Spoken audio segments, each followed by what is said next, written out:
Some Cyber Dragons for you today. Drytron continues to do its thing. Sky Strikers, a little bit more of your heavy-hitting meta.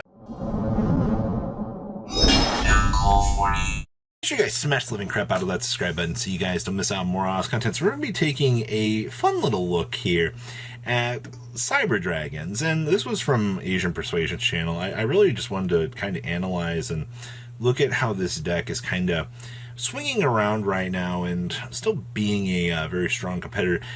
Still, most of your Cyber Dragon package is going to be kind of strong.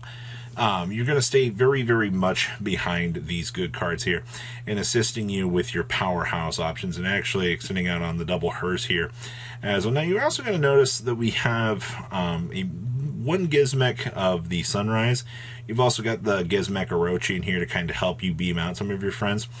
And yes, we are playing duality in here as well. You want to talk about just being able to kind of warp into some of your tasty or extra deck options to kind of put more pressure on your opponent so you can do your thing. Also, Clockwork Knight. This is, I think, turned into one of my favorite little interactions here, where you can do a giant scoop up of your opponent's monsters through a Chimera Tech Contact Fusion, because remember, it's just 1+ machine monsters, the most generic cleanup to still kind of exist in the game of Yu-Gi-Oh! Overall, I really like this. I also like some of the control options that we do have down here. Also, I mean, yeah, it's border.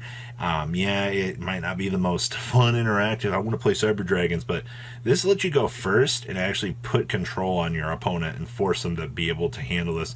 And we're actually side decking the Overflow now instead of main decking it. I actually kind of like this call a lot. Overflow is a good card. It does come up in a lot of situations, but just being able to have this down here in the side deck as an option tree for you to have access to, depending on if you're going first or something like that, I think it definitely helps things out, once again, along the way. So overall, good deck. I like this.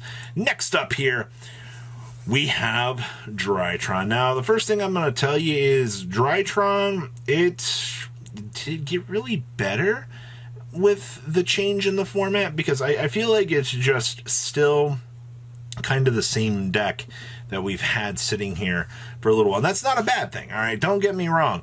You can still have the same level of meta present and these sorts of things and not really get much of a change. You know what I mean? It's just, once again, you can transition it over for a new format and still work beautifully. Chocho of the Trillion Hands here, getting to add both the ritual and the ritual spell, you know, for the free tribute. It's not like you're not going to have plenty of tribute fodder to get this thing out. Of course, triple copies of Ben 10. Ben 10 is still fundamentally the backbone for this deck. Filtering for all of that power to get the deck going is really good. And of course, we do see the Magician of Black Chaos Max here. We're not too not familiar with that. This build's also not doing the MOAR factor stuff, trying to skip the phase. That was very, very popular last format. Of a majority of the Drytron builds that we ended up seeing, those ended up being, I think, the strongest options for the deck, so I like that. Of course, still playing the triple Herald of Orange Light. This build is actually doing Dawn of the Herald for the Herald of Perfection, which is fine. I don't really see much of a takeaway from that, and of course, we're still kind of relying on some board breakers here. Build's also playing the Odd Eyes Gravity Dragon for a potential needed for the side. Outside of that, I mean, look at all these hand traps. This build's not maining Lancia. So many builds have been just main decking the Lancia as the main deck option to get it, but kind of times have changed. I don't know, if you're worried about more Runic, you know, kind of doing the thing, that'd be the one time I would want to bring this in and have it, but okay, not too bad. Next up here, now this is what pleases me. We have Sky Striker, and this looks like a striker variant that I can get behind here. Monster ratios, perfect. This is the kind of stuff that you look at and you appreciate. Now, we are doing triple mind control before you're like, oh my gosh, like, instead of like relying on evenlies and things like that to kind of clean things up, the things that you're relying on to help you do that are how many board breaker gas cards can you have in here. Something like the mind controls, change of heart, sure. Let's bring it all in. You've got the fact that this is helping you with these, and also, you know, thrust is going to help you out. to see some of these or to see the talents. Like, you can bring your entire... We now have enough cards in the game now that we can bring our opponent's entire field on over to our side and not really worry about it. I mean, 1, 3, 7, 9 take cards from our opponent. Think about that. That's crazy. Yes, we did extend out. We did put the upstart goblins into the deck. I think that this is fine. Really, upstart goblin is just going to make sure that, you know, you're going to get drolled, but that's fine. It's just more pressure that you can, you know, be able to control, get the draw power, get the spells in the grave, start loading up for these, and be fine. And we're still playing the triple linkage as well. The linkage OTK is by far, I think, one of my favorite things that this deck can do. Also, post-side decking, it's all just good cards.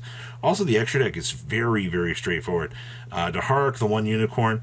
You gotta be careful when you're burning your utility options because you don't really get a way to recycle, you know, these anymore. But I think this build's got the right idea of what you need to be doing right now. Next up here, we have Horist with the Imseti package. I do want to say straight up that we had a very similar build on this channel recently. You know, our second place showcase was very, very strong. Mr. Horist Harpour over here doing its thing, kind of showcasing that it can be a very, very strong menace when it wants to be.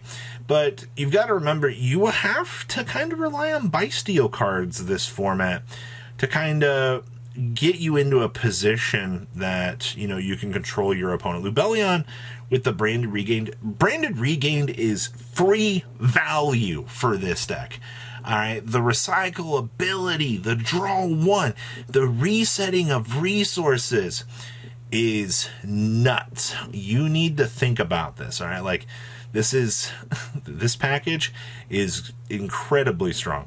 Also, you know, 1/1 3 on these. With the one world wand, that's all massively standard, all right? And the other thing that we love here is our King Sarcophagus package.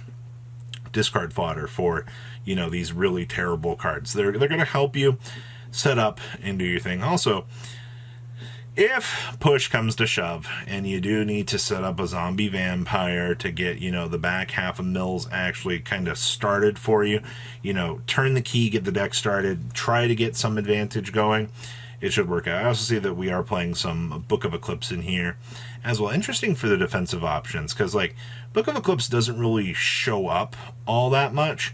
It's definitely a good card, I think, but I think a lot more people are kind of going away from this for all real intents and purposes. But deck looks fine.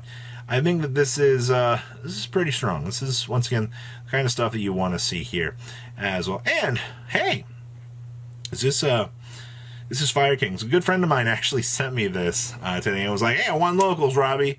I was like, holy crap, you still play this game? He's like, yeah. So this is a showcase that, you know, we are still doing the Flamberge Dragon. So I understand, yes, Bonfire's coming. Yes, Popius is coming. Yes, this all changes soon. Also, shout out to the Blaster. Like, I needed a 15th card in my side deck very quickly. And it was like, the only thing I could think of was putting a Blaster in my side deck and having it kind of come up if need be. Like, I never sided in once, but you know what? It was there. Also, we are playing one copy of the Sinful Spoils of Subversion as well. I do not see a lot of builds playing this anymore. Obviously, kind of kicking this off to the side. You know, card is still incredibly good in my opinion, but I don't know. It doesn't really check the marks to be a super crazy good card. But once again, searchable options are always going to be a good thing. You know, whenever you can kind of have access to some other interesting little stuff, not too bad. But overall, I like what I'm seeing for these decks. I like the change, just the interesting push that's kind of coming out of all of this. And more options, I think, available in a meta are always going to be a very, very good thing. So overall, if you guys have topped or done very well, please reach out to me on social media. Send it on over. I'd love the chance to kind of take a look at this stuff, and I'll see your beautiful faces back here in a day, guys. Peace out. Patrons, thank you. Thank